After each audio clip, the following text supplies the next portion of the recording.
सुभद्रा अपने आंगन में बैठकर गेहूं साफ कर रही थी। सर पर जोरों की धूप थी। उसे देखकर उसकी बहू झोपड़ी से बाहर आई और उससे बोली, माँ जी कब से आप ये गेहूं साफ कर रही हो? अब चलिए अंदर आ जाइए, नहीं तो धूप लग जाएगी, और एक साथ इतनी देर में धूप में काम करोगी तो तबीयत खराब हो जाएगी। मेरा सारा काम खत्म हो गया, अंदर आ जाइए, मैं भी आपकी मदद कर देती हूँ। फिर दोनों सास बहू अंदर झोपड़ी में गेहूं साफ करने लगती है। तभी सुभद्रा की बेटी अंजलि अपनी माँ से कहती है, माँ क्यों थोड़े से पैसों के लिए बेकार की इतनी मेहनत करती हो? तू जानती है ना बेटा, हमारे घर के हालात कुछ ठीक नहीं है, और तेरा भाई दिन रात मेहनत करके पाई पाई जोड़कर तेरे ब्याह के लिए पैसे जुटाने में लगा है, तो हम भी उसकी थोड़ी मदद कर देंगे तो क्या जाएगा। ब्याह? अच्छा माँ, मैं पहले ही आपसे कह रही हूँ, मैं ऐसे वैसे घर में शादी नहीं करूंगी। अरे जब मुझे गरीबी झेलनी ही है तो मैं ऐसे वैसे घर जाकर गरीबी क्यों झेलूं? और अगर गरीब घर में मेरी शादी हुई ना तो पहले ही कह देती हूँ, मैं वहां से भाग कर आ जाऊंगी। ऐसा नहीं कहते बेटी, शादी के बाद ससुराल जैसा भी हो वही उसका घर होता है, और अमीर गरीब ससुराल मिलना तो नसीब की बात है। वो सब मुझे नहीं पता माँ, मैं पहले ही बता रही हूँ, मेरी शादी किसी बड़े अमीर घर में करना। ये कहकर अंजलि वहां से चली जाती है।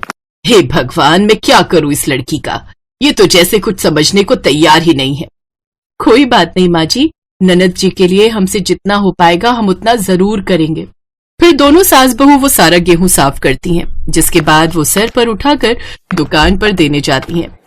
अरे अच्छे से गेहूं साफ तो किए है ना? याद है पिछली बार अच्छे से साफ नहीं हुआ था। नहीं नहीं मालिक, हमने तो अच्छी तरह से सारा गेहूं साफ किया था।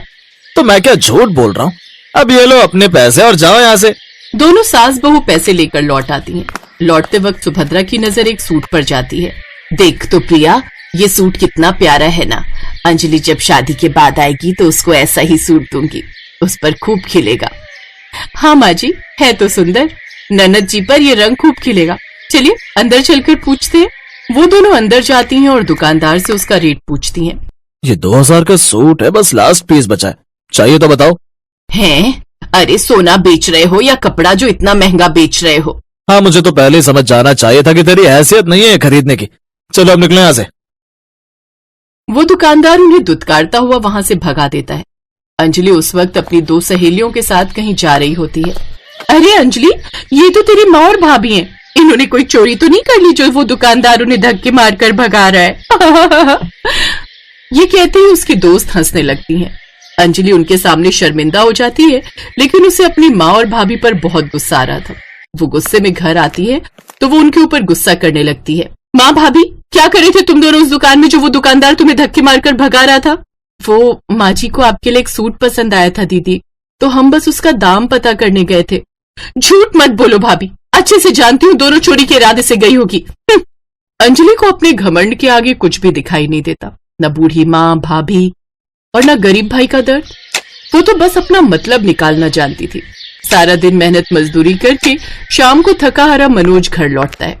प्रिया रसोई में आटा गूंथ रही थी। अंजलि, मनोज आ गया है, जा अपने भाई के लिए पानी ले आ। माँ मेरा नेल पेंट खराब हो जाएगा, आप भाभी को बोल दो ना। बेटी वो आटा लगा रही है, अच्छा रहने दे, मैं ही दे देती हूँ। पता है माँ, अपनी अंजलि के लिए एक बहुत अच्छे घर का रिश्ता आया है। पंडित जी कह रहे थे कि वो अमीर घर तो है, लेकिन एक खामी है। कैसी खामी? लड़का उम्र में अंजलि से 8 साल बड़ा है, इसलिए मैंने सोचा मना कर दूं। क्या आप कैसी बातें कर रहे हैं भैया? आजकल ये सब कौन देखता है? अगर लड़का अमीर है, मेरा मतलब है बड़ी उम्र का है, तो क्या हुआ, शादी नहीं हो सकती क्या? मुझे इस शादी से कोई दिक्कत नहीं है। अरे लेकिन बेटी। माँ जी, अगर दीदी को कोई परेशानी नहीं है तो ठीक है, अब बस वो खुश रहनी चाहिए। आप आगे की बात बढ़ाइए। मनोज पंडित से कहकर बात आगे बढ़ाता है। अंजलि दिखने में सुंदर थी, इसलिए लड़के वाले भी झट से मान गए और उनका रिश्ता पक्का हो गया। अब मनोज मजदूरी करके तो वहीं घर पर सारा काम निपटाने के बाद सुभद्रा और प्रिया गेहूं की बोरियां साफ करके या दाल की बोरियों में से कंकड़ साफ करके कुछ पैसे कमाती। ऐसे ही समय बीता और उसकी शादी के दिन पास आ गए। मनोज ने गांव के जमींदार से कुछ कर्ज उठाए और अपनी बहन की बड़ी धूमधाम से शादी की। शादी के बाद अंजलि अमीर घराने की बहू बन गई और अब तो जैसे वो अपने गरीब परिवार को भूल ही गई। एक रोज, अंजलि, अगर तुम्हारी माँ को तुम्हारी याद आ रही है तो ठीक है, हम कल ही चलेंगे मेरे ससुराल सासू माँ से मिलने। अगले दिन अजीत ढेर सारे गिफ्ट्स और मिठाइयाँ खरीदता है और अपनी पत्नी के साथ अपने ससुराल जाने के लिए निकल पड़ता है। अजीत पहली बार अपने ससुराल आया था, इसलिए प्रिया हाथों में आरती की थाली लेकर उन दोनों का स्वागत करती है। अंजलि सबको गिफ्ट्स देती है, फिर अपनी अमीरी का घमंड दिखाते हुए कहती है, तुम्हें पता है भाभी, मेरे घर में तो बड़े बड़े कमरे हैं और हर कमरे में एसी और डबल बेड और टीवी है। वहां तो हमें बिल्कुल भी गर्मी नहीं लगती, और यहाँ देखो, यहाँ आते ही कितनी गर्मी लगने लग गई है। आप अपने ससुराल में खुश हैं, यही हमारे लिए काफी है दीदी। हाँ बेटी, तू बस खुश रह, बस। फिर प्रिया उनके लिए चाय और पकौड़े बनाकर लाती है, जो अजीत को बड़े पसंद आते हैं। कुछ देर वहां रुकने के बाद वो वापस जाने लगते हैं तो प्रिया अंजलि को वही सूट देते हुए कहती है, ये सूट हमने आपके लिए लिया है दीदी, दिन रात मेहनत करके पैसे जोड़े थे इसके लिए। अब मुझे इस सूट की कोई जरूरत नहीं है, मेरे पास महंगे महंगे कपड़े हैं। अंजलि उस सूट को ठुकरा देती है। ये देख अजीत गुस्से में कहता है, तुम्हें पता है कितनी मेहनत से तुम्हारी माँ भाभी ने ये सूट तुम्हारे लिए लिया होगा। तुम्हारे भाई भाभी कितने गरीब हैं, लेकिन फिर भी उन्होंने हमारे आने पर कितनी सब तैयारी की है, हमें कितना सम्मान दिया, और तुम उनकी इंसल्ट कर रही हो। इससे पता चलता है कि तुम्हारी सोच कितनी छोटी है।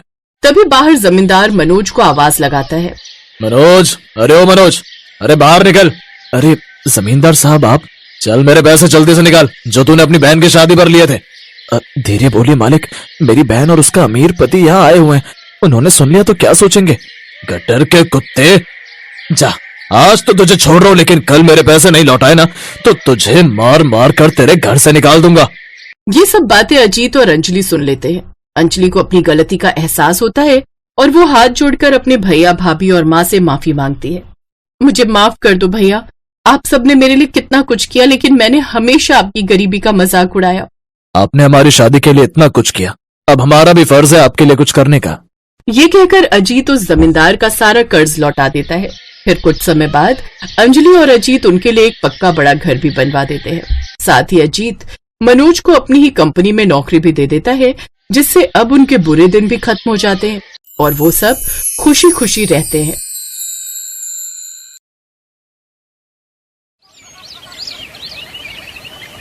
जानकी के 3 बच्चे थे, जिसमें से 2 लड़के विनोद और प्रमोद और एक लड़की कविता थी। बिन बाप के बच्चों को जानकी ने खूब लाड प्यार से पाला।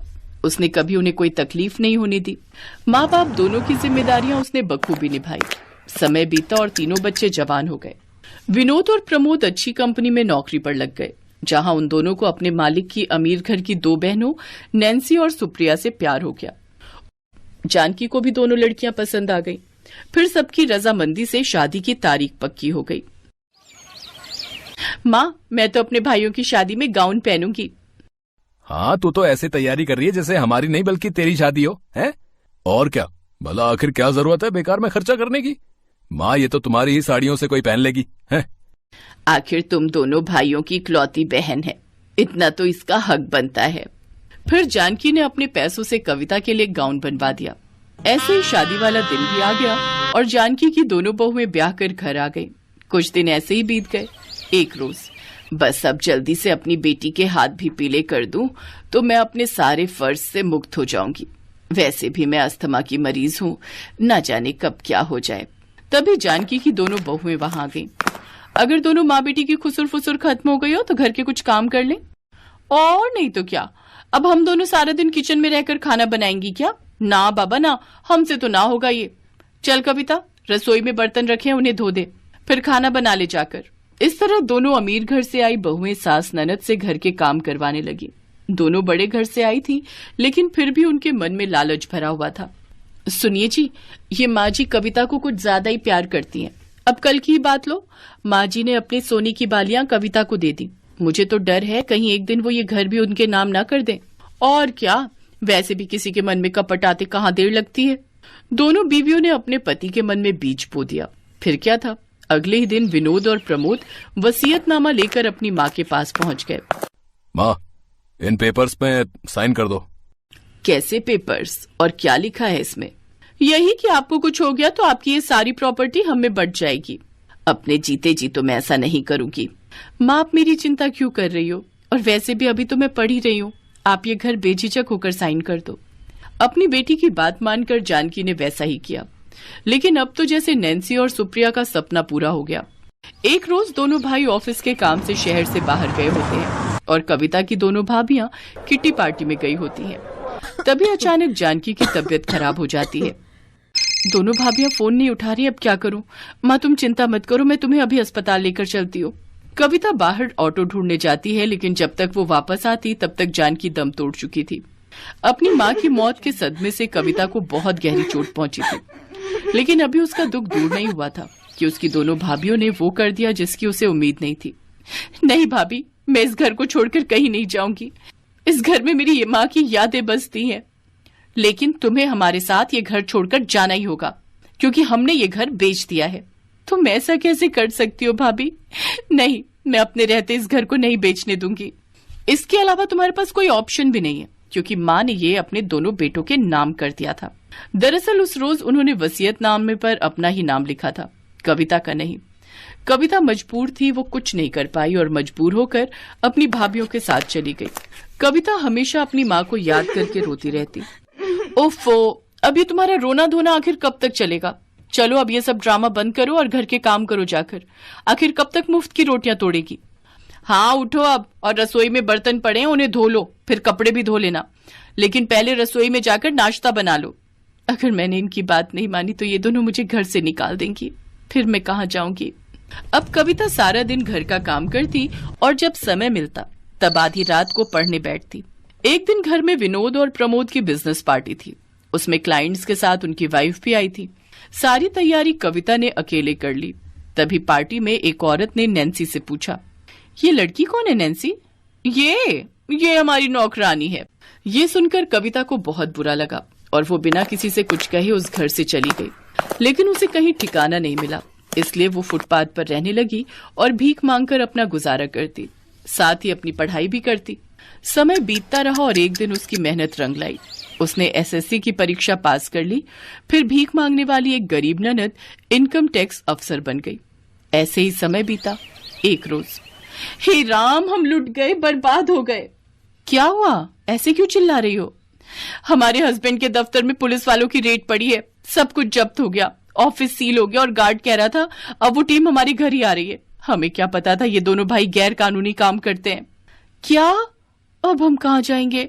फुटपाथ पर। न जाने किसके श्राप का फल है जो हमें ये दिन देखने को मिल रहे हैं। तभी पुलिस वहां आ गई और उन्होंने उनके घर को भी सील कर दिया। अब वो दोनों सड़क पर आ गई। उधर कविता सरकारी आवास में रहती थी। उसने जब अपने भाइयों के बारे में अखबार में पढ़ा तो वो खुद को उनसे मिलने से रोक नहीं पाई। वो अपनी कार से जा ही रही थी कि तभी उसने अपनी दोनों भाभियों को फुटपाथ पर बैठे देखा। भाभी, आप दोनों यहाँ? ये सब कैसे हो गया? मैंने अभी अभी अखबार में देखा जो कुछ भी आपके साथ हुआ। ये सब हमारे कर्मों का फल है कविता। हमने जो तुम्हारे साथ किया उसकी सजा हमें मिल गई। अब तुम हमें माफ कर दो। हाँ नैन्सी, अब तुम हमें माफ कर दो। आप दोनों घबराओ मत और मेरी गाड़ी में बैठो और मेरे घर चलो। तुम्हारी गाड़ी? तुम्हारा घर? हाँ, अब मैं एक इनकम टैक्स ऑफिसर बन गई हूँ। अपने दोनों भाइयों को छुड़वाने के लिए कुछ करती हूँ मैं। खुशी के मारे उसकी भाभियों ने उसे गले से लगा लिया। उसने अपने भाइयों की भी जमानत करवा दी।